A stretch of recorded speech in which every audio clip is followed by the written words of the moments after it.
lihat drama tangis menangisnya itu luar biasa.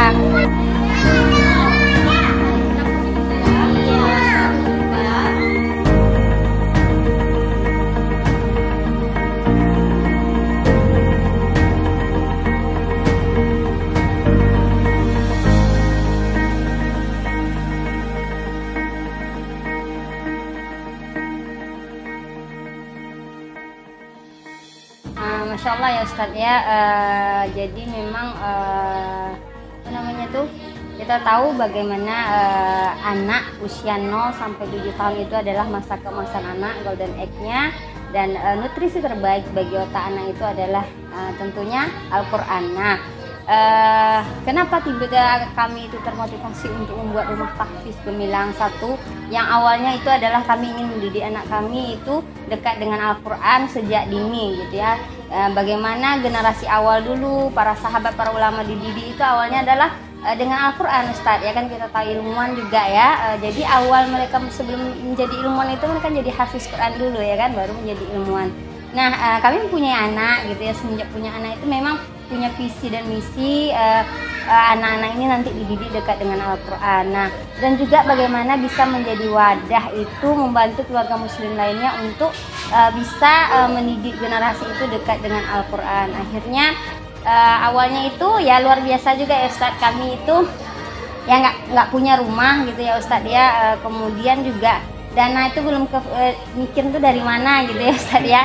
Tapi kita kan punya Allah ya, kita punya keyakinan bahwa tidak ada yang tidak mungkin kalau Allah itu berkehendak. Jadi memang masih ingat itu pada bulan Ramadan itu Ustadz kami berpikir sambil ngobrol sama abinya Kutaibah gitu kan, enak ya kalau kita punya rumah tahfiz gitu ya, kita bisa didik anak kita, kemudian kita juga bisa didik membantu keluarga muslim lainnya gitu ya kan. Memang usia balita ini kalau dipikir kan Ustadz berat ya didiknya ya, tapi kita berpikir ini adalah jihad kita untuk agamanya Allah, bahwa ini nanti mudah-mudahan menjadi hujah kita di hadapan Allah bahwa kita ikut mendidik generasi ini untuk peradaban Islam. Akhirnya di Ramadan itu kami sering melontarkan mungkin sebelum berbuka ya, mudah-mudahan Allah kasih jalan gitu ya kan. Dan setelah lebaran itu, ini kan bukan rumah kami Ustadz ya, jadi dihubungi sama pemilik rumah. Kebetulan beliau ini sekarang itu di Sulawesi. Rumah ini sudah 4 tahun tidak dihuni gitu ya kan. Jadi beliau ingin rumah ini berkah, dan beliau itu ya itulah mungkin jalannya beliau menghubungi kami gitu ya kan. Terus kami pikirkan dulu gitu, karena juga buka rumah tahfiz itu tidak mudah juga ya kan Ustadz, banyak ya yang harus dipikirkan. Akhirnya bismillah kami buka gitu ya kan, dan alhamdulillah gitu ya kan, Allah mudahkan jalannya. Kemudian yang pasti ada ini ya Ustadz ya, lika-likunya, tapi ya itulah namanya perjuangan. Akhirnya di awal itu santrinya 7 baru Ustadz, anak-anak belum terlalu kenal gitu, itu dengan anak sendiri gitu. Tapi kita bismillah, kita punya program Al-Quran, kita didik, dan sekarang di semester 2 ini gitu ya kan, alhamdulillah itu yang daftar ini 13 santri, Masya Allah itu rata-rata itu tahunnya dari wali santri sebelumnya gitu. Jadi memang kenapa buka rumah tahfiz ini ya, karena kita ingin kita ikut andil di dalam dan ada punya hujah nanti di hadapan Allah bahwa kita juga memperjuangkan Al-Quran dan menyiapkan generasi untuk peradaban Islam. Tentunya yang terutama kenapa milih balita nih kan, balita nih kan luar biasa perjuangannya. Memang kita tahu ya kan perjuangannya luar biasa, tapi insya Allah Allah pasti mudahkan anak-anak ini dididik dengan Al-Quran, dan kita berusaha mendidik generasi ini sebagaimana generasi awal dulu dididik. Bagaimana para ulama, para sahabat itu kan Al-Quran dulu kan Ustadz. Jadi anak-anak itu nutrisi terbaiknya pada masa keemasan itu adalah memang Al-Quran. Makanya para ulama itu kayak Imam Syafi'i gitu ya kan, usia 7 tahun sudah hafiz Quran. Nah, itu adalah target kita, supaya anak-anak ini sebelum balik mereka sudah hafiz 30 juz. Kalaupun tidak hafiz 30 juz, mereka itu punya hak sudah dapat 30 juz tadi itu. Hafal tidak hafalnya itu adalah berkahnya dari Allah gitu. Yang penting kita berjuang, insya Allah dimudahkan Allah.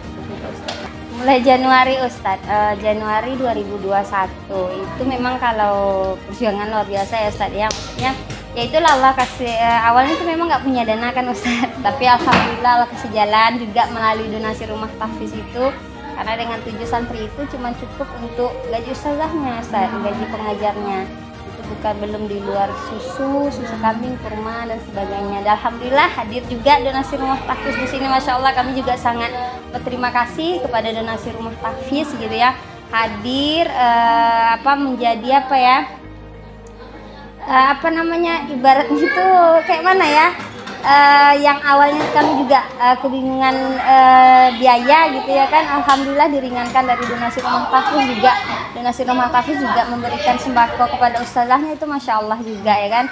Perjuangan yang ya banyak sih Ustadz, kalau perjuangannya yang pengorbanannya itu ya kan, dari mungkin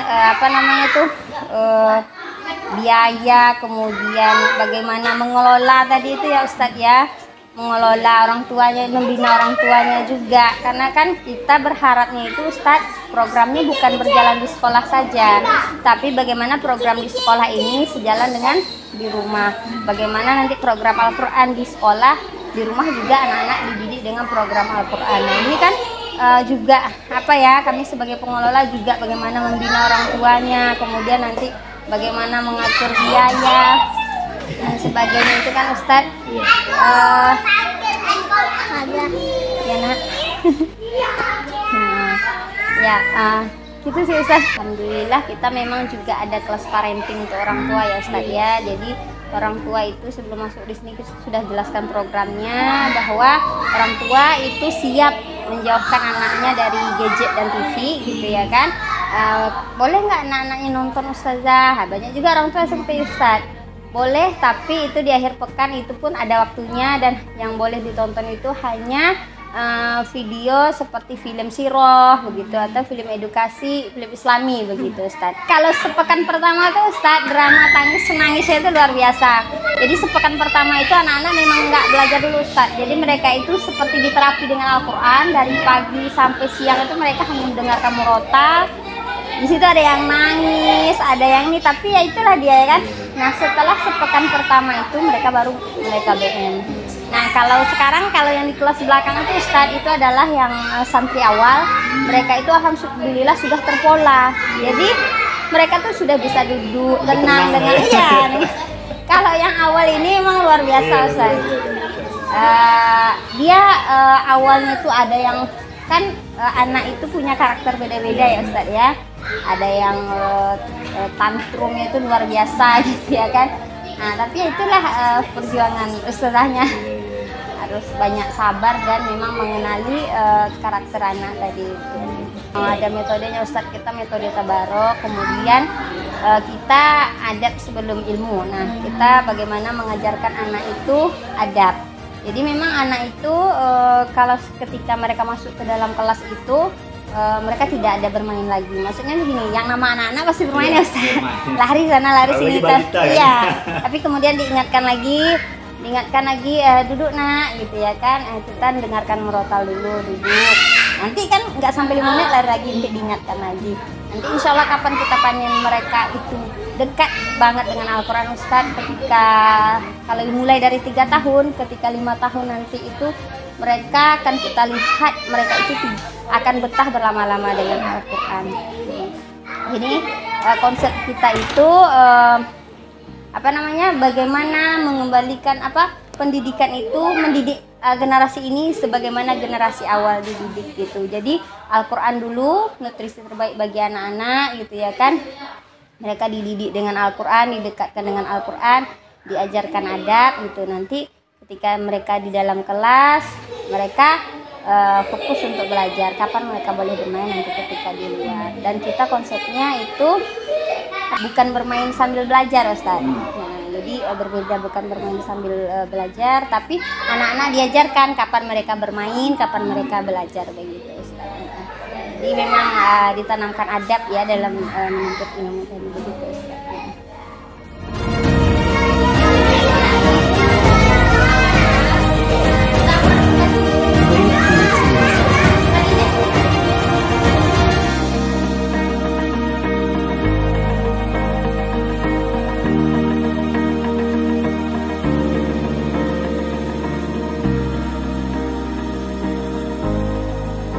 Bin.